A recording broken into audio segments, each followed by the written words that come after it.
Chapter 6. Breathing scented meadow mist. Boo waits to collect Aurelia at the hairdresser. When she emerges, they agree to be pleased with the red colour and go to a coffee shop a short way along the block. As they walk, Boo asks, "Has Missy ever told you about her parents?" "No." "Have you any photos of them?" "There's none in the house." "I have these." Boo retrieves a package from her bag and gives it a little shake. "Pictures of your grandparents. You understand I can't give them to you?" "Not yet, anyway." Aurelia stops walking to rip open the packet and begins to scrutinise the contents. Boo gives information about where and when each photo was taken. Glancing at Aurelia's distressed face, she says, "Not knowing your family has been hard. Your maternal grandfather was also a perfumer, but your Naoli," Boo points at an image, "has changed profession from perfumer."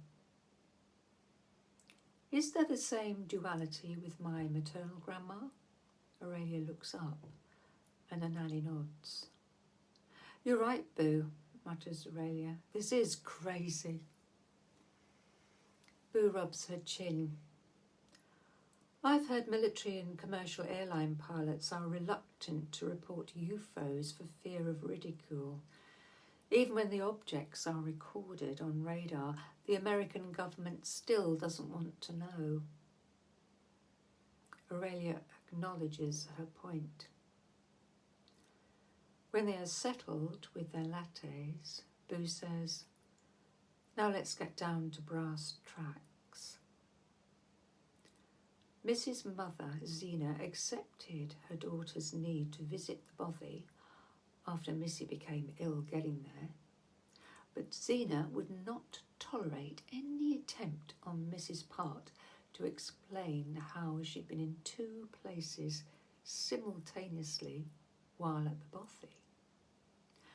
That lush meadow Missy had experienced, those humming bees, and following a fleeting deer through the trees while shadowed by a strange silver-grey rook that Missy named the Rook Queen. That gorgeous escape Zena would most certainly have dismissed as a delusion. Aurelia made a disbelieving sound. Why? No such wooded nirvanas exist on their broken planet. Boo watches this assertion sink in and then continues slowly. During Missy's teenage years, she attempted to account for her paradisical vision to her father. Naoli suggested she put it down to remote viewing, an idea promoted at the Stanford Research Institute by a psychic named Ingo Swann. Swann proposed it is possible to view a location using extrasensory perception or out-of-body sensing with the mind. This involves a person being given the geographical coordinates of any given area. Missy discounted her father's suggestion because she'd not selected a math reference point before her vision. Besides, she had tangible evidence of her presence on that meadow world, with the smell and feel of growing grass under her feet. So Missy actually visited in person, her whole body, not just in her mind. Boo twirls a length of hair and addresses her coffee. Not wishing to contradict such a beautiful imagining, Naoli decided to make a perfume of this briefly visited paradise for his daughter. They went on to spend many happy hours at his perfume organ at work during the quiet of weekends. The This was not an unusual occurrence. As a toddler, Missy often sat on her father's knee while he made selections from the curved and stacked rows of 5 ml bottles, each file containing essential oils, absolutes, isolates, and the other components for his olfactory compositions. Aurelia tilted her head. Sounds idyllic. I'm glad she had that lovely time with her dad when you consider that their world is trashed. Neoli's mother had been a renowned perfumer, and in turn he had learnt the craft of blending formulas at Herney. His bonne maman had worked at Fragonard in Grasse. Neoli completed his apprenticeship in the fragrance aesthetics with Main de la Bar-sur-Loup. While there, he established his reputation as a nose. How did they get the raw materials? I guess they had to go grow them under domes. Too right. Missy learnt that smell is the oldest sense, our chemical sense. In an attempt to cast some light on the mystery of how we smell, Neoli was at some pains to explain this to Missy, who kept a notebook on the subject. In it, she described how it was millions of years before sight and hearing evolved. In the beginning, the most basic of organisms could smell. How did her father know that? Oh, goodness knows, but it sounds plausible. He described how everything is made up of atoms connected with each other to assemble molecules. Smelly molecules have only 5 types of atoms and the 5 elements that make up life. These are carbon, hydrogen, oxygen, nitrogen, and sulfur, all from the upper east side of the periodic table. Aurelia widened her eyes, so Missy received an education in chemistry quite young. Yes, I think Neoli must have been exhilarated by the way his prodigy lapped up knowledge. Missy even drew a diagram of the 347 different smell receptors in our noses. These dwell in an oily layer of membrane, 2 molecules thick. Proteins float in this membrane with their bellies in oil, stretching their tips and reaching down their tails into a watery substance. When these proteins sense or detect a smell, it is encoded in the molecule like a cipher, either in the form of a shape or vibrations, perhaps a combination of both. The proteins spiral themselves open and the membrane gate lets the smell in. A membrane gate, that's amazing. Father and daughter agreed that it was indeed amazing how our noses could recognise these ciphers from birth. Neoli admitted that his process had been as yet to be fully understood, but thought the answers might come not from biochemistry, but quantum mechanics. Ah, quantum mechanics again. Boo shrugs. Missy was immensely proud of her father's rare ability to distinguish various fragrance ingredients and how their smells would change over time. She described in her notebook how Neoli would shrug in that French way, saying a perfumer must be aware of how a perfume operates after it is applied to the skin for, say, a night out on the tiles for a sexual partner. He drew his daughter a mind picture of perfume molecules disseminating upward in a power-up shower of petals, a distillation caused by thermodynamics that won't work if the skin is too cold. The most petite scent petals float out first. They are the top notes who herald delicious things to come. Their promise will be made good later with the more prominent heart notes and the peak time petals of scent.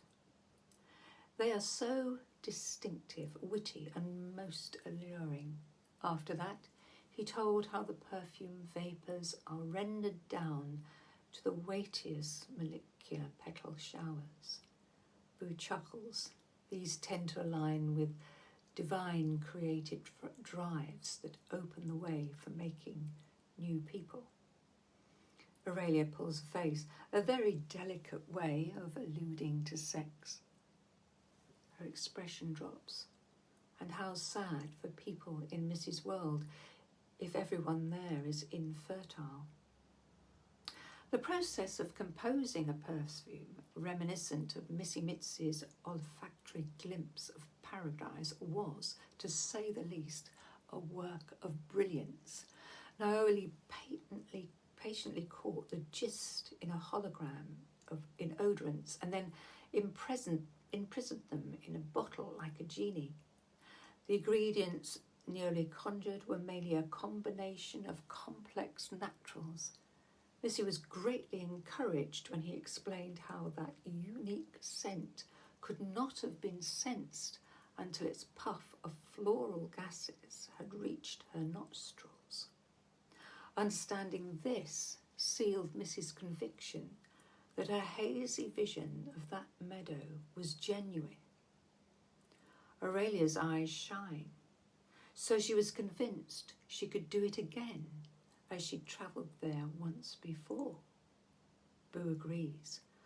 Her father described the molecules within this cloud of odorants as tiny solar systems with a central nucleus, a sun, and electrons, planets, circumnavigating them, but only with 8 planets with equal numbers of positive and negative charges.